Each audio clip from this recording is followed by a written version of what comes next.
It was the kind of morning where the coffee tasted like regret, and the office air hummed with unspoken tension. I remember slipping into my desk at 6:30 a.m. The Seattle skyline still shrouded in fog outside the floor-to-ceiling windows of Apex Renewables.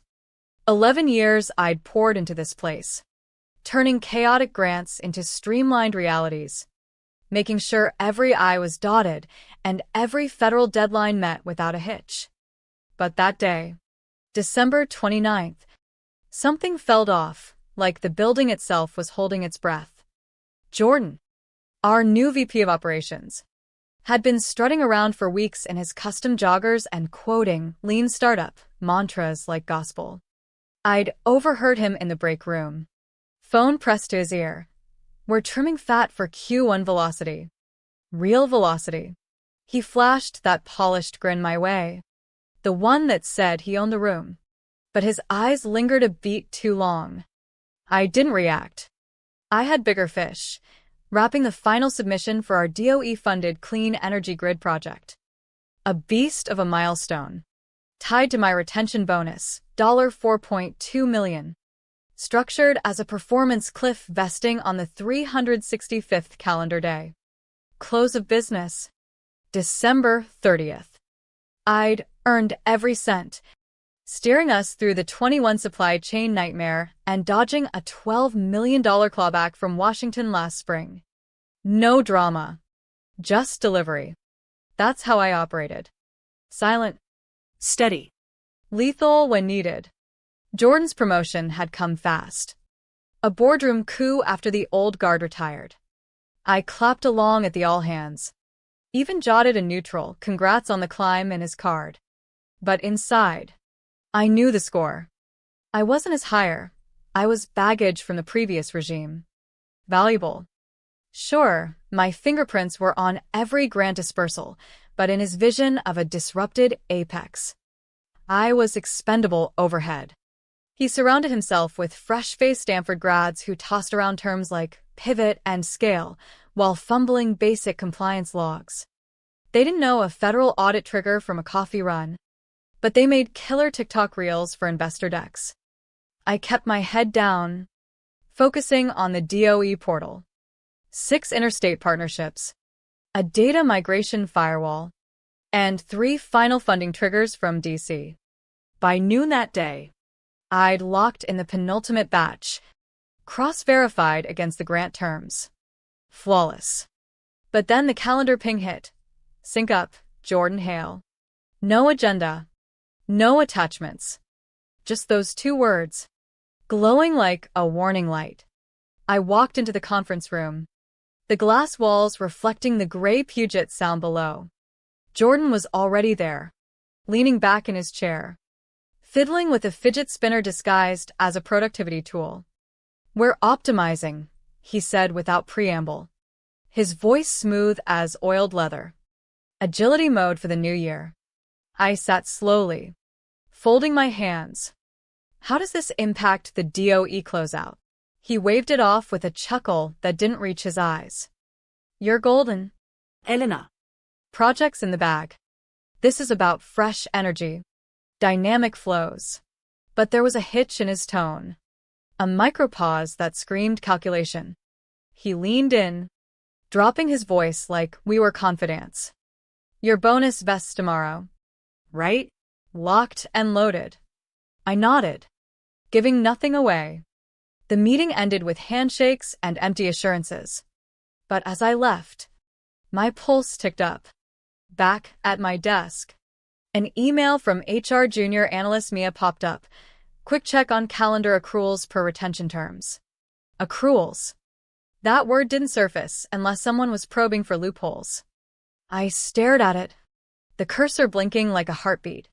Calendar-based accruals meant timing games, firing someone just shy of payout to void the clause. I didn't panic. Instead, I pulled up my original contract, dated December 30th the year prior. Clause 14b, bonus payable at close of business on the 365th calendar day. Not end of shift. Not noon cutoff. Close of business, midnight. I saved a screenshot. time-stamped it, and filed it away. If they were circling, I'd be ready. The office lights dimmed as evening fell, and I worked late, tying off loose ends. The fog outside thickened, mirroring the unease settling in my gut. Tomorrow was the day, and I wouldn't go quietly. That night, sleep came in fragments, my mind replaying Jordan's smirk, Mia's email, the subtle shifts in the team's whispers. By dawn, I was back in, heels clicking against the polished concrete floors. December 30th, vesting day. I submitted the final DOE upload at 4:15 a.m. Pacific. Redundant backups hashed and logged. Confirmation pinged back by 7 o'clock. Triggers activated. Compliance cleared. The bonus was mine, as long as I survived the day. Jordan skipped the morning stand-up, citing strategic offsite in a Slack blast. But at 10:45 a.m., he appeared at my door, a single sheet of paper in hand, his face a mask of feigned regret. Elena, tough call, but we're parting ways. Effective immediately. He slid the termination notice across my desk. No severance details, just the basics. Access revoked. Badge deactivated. It's about realignment, not performance. You've been stellar. Stellar. The word hung there, bitter as bad wine. I signed without a word, dating it December 30th, 2023. He waited for tears, for protest. I gave him stone. As he left, I felt the shift, not defeat, but ignition. The clock read 11:02 a.m. Close of business was 13 hours away. They'd jumped the gun. And in that premature pull, they'd handed me the rope. The silence after Jordan left was deafening, broken only by the soft whir of my laptop fan. I didn't pack my things right away. Instead, I sat there, staring at the signed paper, the ink still fresh. Effective immediately. But contracts don't bend to immediacy, they bow to precision. I'd read mine 100 times over the years, memorizing the clauses like scripture. Clause 14b wasn't just a payout promise, it was armored. Irrevocable upon maturity unless withdrawal precedes issuance. Issuance meant the full termination protocol. Badge kill. System lockout. HR log finalization. They'd initiated it all before noon. But maturity? That clicked at midnight. 9 hours early. Premature. Fatal. I didn't smile. Not yet. I methodically downloaded my access logs, timestamped deactivations at 11:07 a.m., then mirrored them to a personal drive. Evidence chain. I mentally labeled it. By 11:30, Mia from HR emailed the standard exit packet, but buried in the attachments was a subtle flag, retention status under review. Too late. The DOE grant terms echoed in my head, staff continuity certified through dispersal close. Apex had filed that certification at 8 a.m. that morning. Jordan's e-signature gleaming. Firing me hours later? That wasn't realignment. That was fraud. I left the building with my head high, ignoring the pitying glances from colleagues who'd heard the whispers. Outside, the Seattle rain started, cold and relentless, matching the slow burn building in my chest. Home was a quiet condo in Belltown, where I spread out the documents on my dining table like a war map. Original contract. Vesting clause highlighted. Termination notice. Time-stamped. DOE submission logs. Showing continuity assurance filed pre-firing. If Apex withheld the bonus now, it wasn't just a breach, it violated federal grant integrity. The Department of Energy didn't play games with funded obligations, misrepresent continuity, and you triggered a Level 2 review. Audits. Clawbacks. Blacklisting from future bids. Apex's entire clean energy portfolio, wind farms in Texas, solar arrays in California, hung on those threads. I picked up the phone, not to rage, but to connect. My first call was to Carla, a former colleague now at a DC compliance firm. Hypothetical, I said softly. Vesting breach on grant-tied retention. She paused, then whispered, "Send me the docs." Discreetly. By evening, she confirmed, "They fired you on the vesting day. But before close? That's not avoidance. That's malpractice. File it, Elena. Burn it down." The next hours blurred into preparation. I drafted a timeline. Every interaction with Jordan noted. The optimizing meeting. His bonus mention.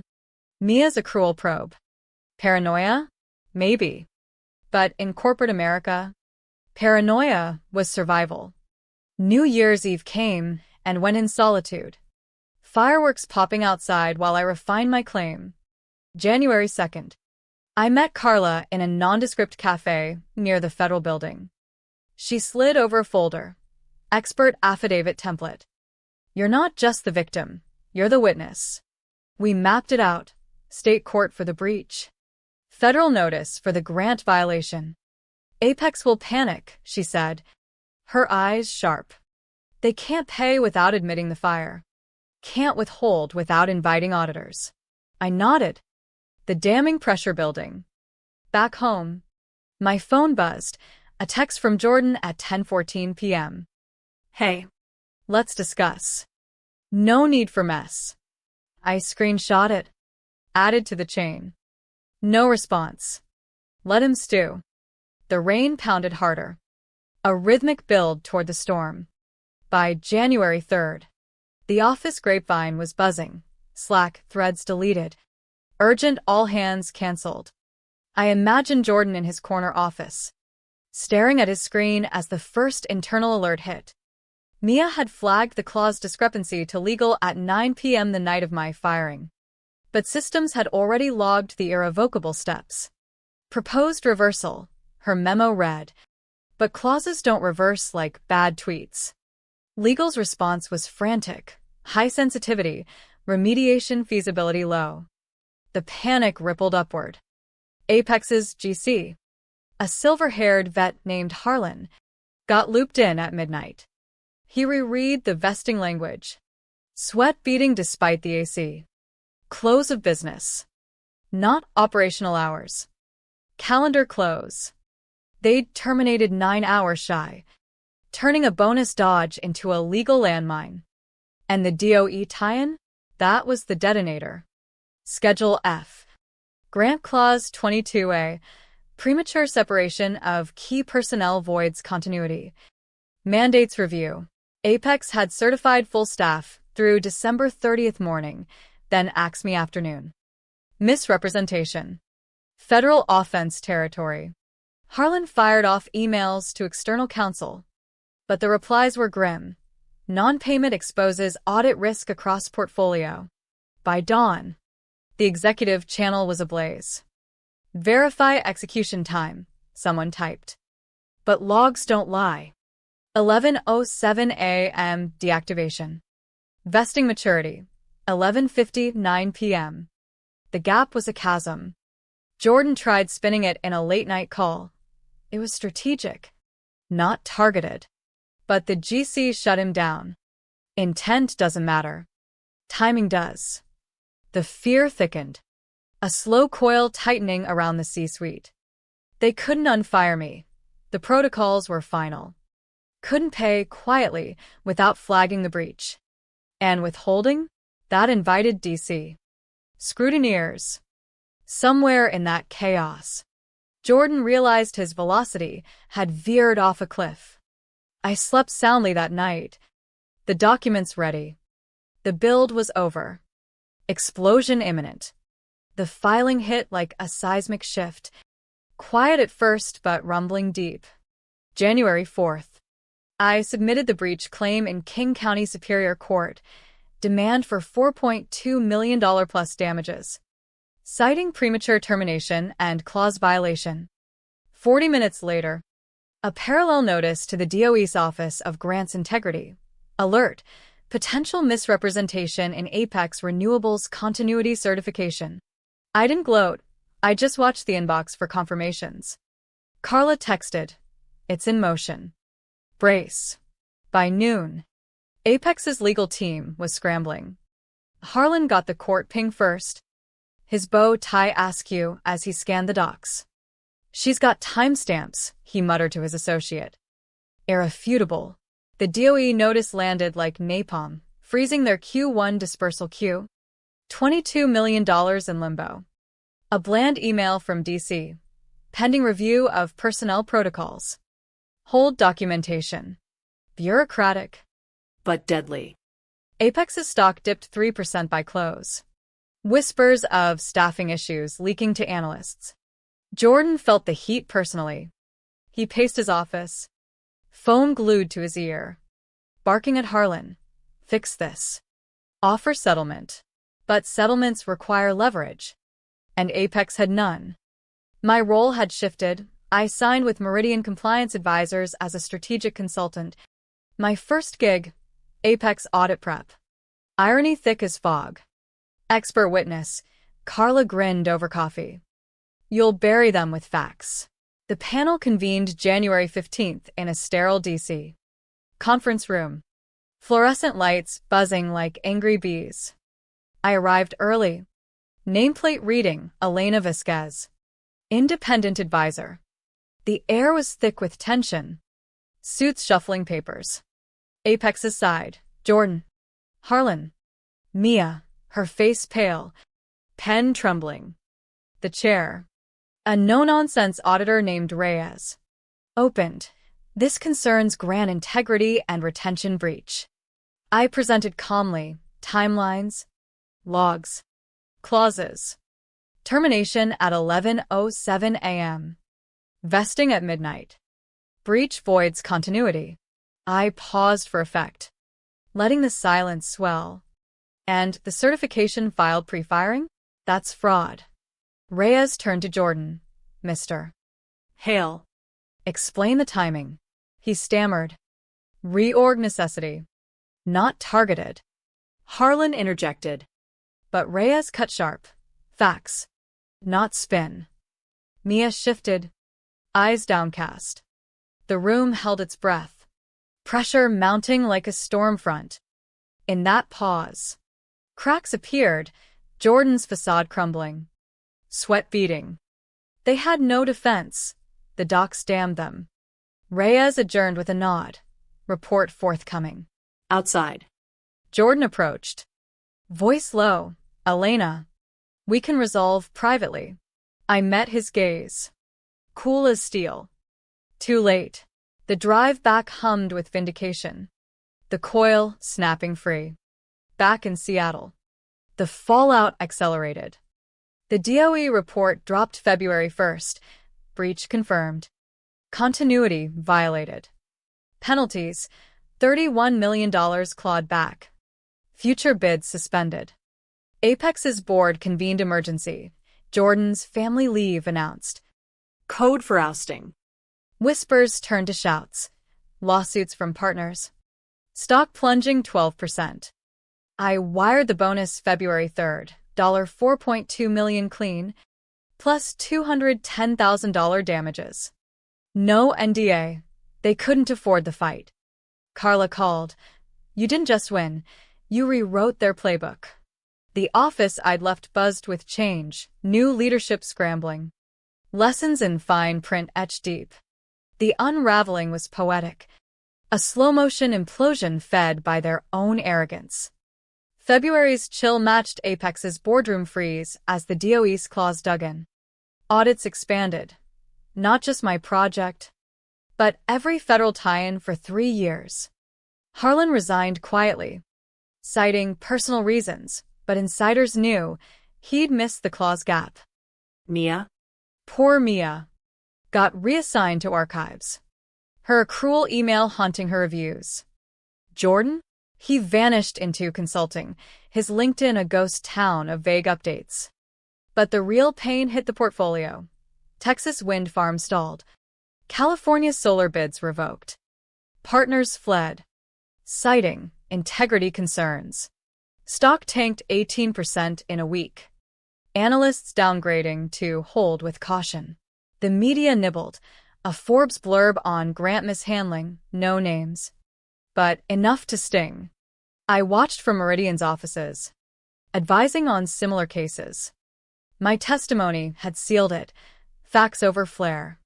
One evening, Carla shared leaked emails. Jordan's desperate pleas to Harlan. Undo the logs. Impossible. The pressure had built. And now it erupted in full, lawsuits cascading, a class action from laid-off staff smelling blood. Apex settled mine out of court. But the DOE didn't budge. By March, clawbacks hit $45 million, forcing asset sales. The building I'd known sold to a rival. Echoes of my footsteps gone. Jordan surfaced once. A bitter dim. You've destroyed everything. I archived it. No reply. The win wasn't revenge. It was justice. Cold and calculated. The ethical echo lingered. In a world of cutthroat climbs. Who pays for the falls? Apex rebuilt. Scarred. With new clauses ironclad. I thrived. Consulting on integrity. Turning pain into purpose. But late nights, I'd wonder if they'd waited 9 hours. Would the story differ? Timing, after all, is everything. In the aftermath's quiet, reflections settled like dust after a quake. Apex limped on, a shadow of its former self, rebranded as Apex Energy Solutions, with a compliance overhaul that read like my playbook. The board issued a sterile statement, lessons learned in governance. But behind closed doors, fingers pointed, Jordan's ambition labeled reckless, his exit package clawed back in irony. He resurfaced at a startup, peddling agile ops, but the stain followed, whispers in VC circles. Deals drying up. Mia quit HR altogether, pivoting to nonprofit work. Her hands steady now. Harlan, semi-retired, golfing away regrets. The portfolio scars ran deep.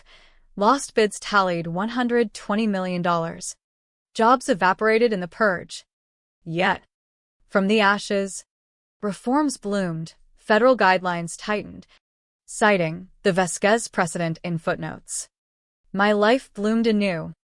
The $4.2 million funded freedom, a cabin in the Cascades, pro bono advising for underfunded green initiatives. Carla and I co-authored a compliance guide, sales modest but impact real. Vindication tasted sweet, but bittersweet, 11 years reduced to a clause war. Late evenings by the fire, I'd ponder the human cost, Jordan's hubris, my quiet fury. Was it worth it? The system demands vigilance, skip the fine print, and empires crumble. In America's corporate jungle, survival isn't loud, it's in the details, the timestamps, the unyielding tick of the clock. And in that rhythm, I found peace. A whisper of warning to the next climber, read every word, or pay the price.